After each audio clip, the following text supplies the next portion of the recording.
Did you know that electricity is a commodity? You know, commodities such as oil, corn, and wheat that people trade just like they trade stocks, crypto, or NFTs, or even gold and silver, just like we were talking about last class. My name is Matt, Director of Education over at PB Stock Alerts, and welcome to PB Trader University LITE Class 40. Unlike most commodities like oil, gold, corn, and wheat, electricity storage is tricky. With oil, you can store it in tanks until you need it. Gold can be stored in secure vaults. Corn and wheat can be stored in granaries or warehouses. That's not so easy with electricity. We have our AA and AAA batteries that store electricity for our remote or video game controllers. However, currently large-scale storage solutions are not yet capable of storing the massive quantities of electricity needed to meet the demand of entire cities or regions for extended periods. Some storage methods like pumped hydro storage requires a lot of space, which typically isn't easy to find in densely populated areas such as cities. Some storage methods such as large-scale battery systems aren't typically great for the environment. Storing large amounts of electricity in a concentrated form can pose safety risks as well. And lastly, there is cost. In addition to the storage technology itself, the extensive infrastructure to support large-scale electricity storage increases the overall cost. Electricity storage is expensive and not easy. We have promising technologies in development, but there isn't yet a widely adopted cost-efficient method for storing electricity on a massive scale, which is why it must be produced and used simultaneously, making it a use it or lose it type commodity, meaning the supply must exactly meet demand in a power grid. This makes the whole process of trading electricity more dynamic. This is where spot markets, futures, and options contracts come into play. That's right, you can buy and sell contracts that represent electricity. These contracts allow you to speculate on whether the price of electricity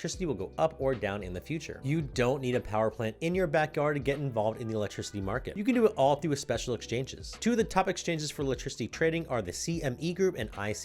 These are like virtual marketplaces where people buy and sell electricity contracts, just like Webull, TradingView, or Robinhood with stocks and options contracts. The CME Group, Chicago Mercantile Exchange Group, offers electricity futures and options contracts. ICE, Intercontinental Exchange, also provides electricity futures and options trading for various electricity markets around the world. You can also use EEX, European Energy Exchange, or Nord Pool for European markets. Nodal Exchange is another popular one for North America. In order to buy and sell electricity, we need to know how to value it. This is where ISOs and RTOs come into play. ISOs are independent system operators and RTOs are regional transmission organizations. Both are responsible for keeping the power grid balanced in relation to supply versus demand, assuring there is sufficient generation and backup power available to meet unexpected demand or generation loss. There are 9 major ISOs and RTOs in North America. There's PJM Interconnection, which serves various parts of 13 different states in the eastern US, mid-Atlantic, and Midwest. Remember, ISO stands for Independent System Operator. There's the MISO. The M stands for Mid-Continent, which covers 50 United States in the Midwest and South. ISO NE operates in New England. CAISO covers the majority of California. NYISO operates in the state of New York. Southwest Power Pool SPP serves 14 states in the central United States. Electric Reliability Council of Texas, ERCOT, manages the electric grid in most of Texas. AESO stands for Alberta Electric System Operator, which oversees the province of Alberta, Canada. IESO is Ontario Independent, which operates in the province of Ontario, Canada. There are smaller, more localized entities as well that are typically referred to as local balancing authorities, LBAs, or distribution system operators, DSOs. So electricity generators start the process by producing the electricity that we use every day. These generators can range from massive coal-fired plants to cutting-edge wind farms or solar panels. These generators don't churn out electricity for free. They want to get compensated for the energy they produce. That's where those ISOs and RTOs come in. They are like the traffic controllers of the power grid. So every day, generators and other entities submit their bids to the ISOs and RTOs in what's called the day-ahead market. It's like an auction where generators offer to supply a certain amount of electricity at a certain price. These bids are very important as they set the stage for the next day's electricity prices. So the RTO and ISOs take all these bids and use algorithms to find out the most efficient and cost-effective way to meet the expected demand for the electricity. This is how the price of electricity is determined. When there's high demand and not enough supply, prices go up. When there's low demand and a high supply, prices go down. So the price is influenced by this dance between the generators and the ISO or RTOs. So let's get into how that is traded on the market. There are 3 types of trading when it comes to electricity: spot, futures, and options. Imagine you're a trader who buys and sells goods, and you see a batch of apples at the market being sold by a farmer. You think to yourself, these look great and are priced low. I can sell them for more than they're currently valued soon. Now think of those apple selling farmers as power plants. If they generate more electricity than they need, they can sell it to the spot market instead of letting it go to waste. Just like if a farmer grows more apples than they need, they can sell it at a farmer's market. That's how spot markets work. It's like market orders in stock trading. With electricity trading, we aim to buy electricity when the market prices are low and sell when they are high, using supply and demand as a gauge. Traders can also find arbitrage opportunities, meaning buying electricity markets in one region where prices are low and then selling it in another region where prices are higher. CME Group is known for its futures and options contracts, but also has a CME Direct platform that allows for spot trading in the energy market, including electricity. ICE, EEX, Nord Pool, and Nodal Exchange also offer spot trading of electricity. Now let's talk about futures trading. Let's say you're at the same Apple market. and you know you'll want apples in a month, but you want to strike a deal with the farmer so that you can buy them now at today's prices. You can use a futures contract for that. You can also do this with electricity by agreeing to buy or sell electricity at a specific price on a future date. If you are agreeing to buy electricity on a future date, ideally the price of electricity will go up. That way you can sell those contracts at a higher price in the future. Companies that actually use electricity will use futures contracts to lock in prices to hedge against price volatility. You can also buy options contracts, which gives you the right but not the obligation to buy a certain amount of electricity capacity at a specified price on or before a certain date. The goal is to make a profit on the contract. When it comes to due diligence, we aren't looking at a company financials like with stock trading. With electricity, there are other factors to look at. Weather conditions is one of them. Hot weather increases the use of AC, and cold weather increases the use of heating needs. So if there are extreme weather conditions that weren't expected, this could affect the supply and demand of electricity, and in turn the price. The progress of renewable energy such as solar and wind also affects the long-term prices. Sun and wind strength can also affect these sources. Outages, maintenance of power plants, changes in industrial activity, and shift in consumer behaviors are also things to consider. If us, the consumers, start shifting to trends that use more electricity, such as AI, then the price could shift as well. Regulatory changes in fuel prices is another factor, as fuel can be used for electricity generation. I hope this class helped. If you have any questions, feel free to join our free trading Discord, where we have live streams, over 100 free trading classes, and alerts. I hope to see you there, but until then, as always, I hope that you all